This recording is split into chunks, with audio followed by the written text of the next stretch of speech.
Hello, this is Rosa Collado with Keller William, and I'm here with Stefano. Stefano is an expediter, and I use Stefano a lot. And the reason why I have Stefano here having this conversation with me for all you guys is to really go over everything that happened with the storm that we just had, where people actually died in the basement. So we're going to go into detail about, can a basement get legalized? But more importantly, these violations that are in the basement. For example, I have a client right now that you've helped me out tremendously with, where she went ahead and she purchased this home. And when she purchased the home, it was told to her that there is no violations in the home, that everything's really free and clear.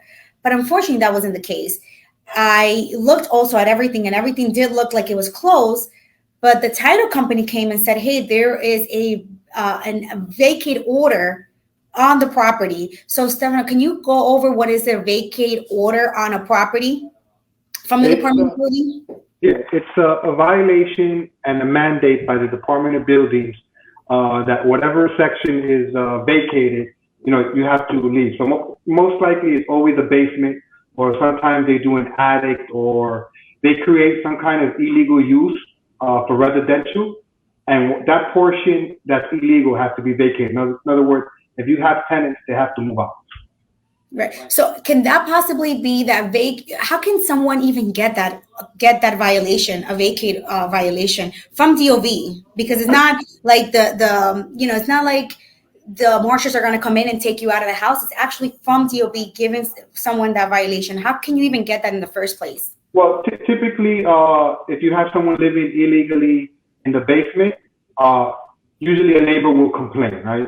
They'll say, "Oh, the people coming into the house, or they're living in the basement," and that triggers, they'll do that through 311, and they'll inform the Department of Buildings, and they'll go and check.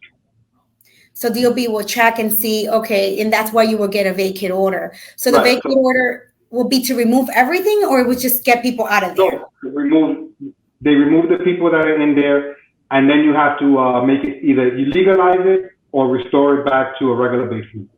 And how long does a DOB give you to get that done? If they come in, they see that there's people living there and you have an illegal apartment in the basement, how long would it take for you to correct that? And if you don't correct it, what's the fines looking like? The fines, it depends, usually starts at about $1,500. That's just the fines. If you want to legalize it, we got to get an architect, come in, we'll look at it to see if it even can be legalized. Because you need certain requirements, like you need, it has to be, half of it has to be 50% above grade. So in other words, it can't be completely below ground. You need 2 means of egress.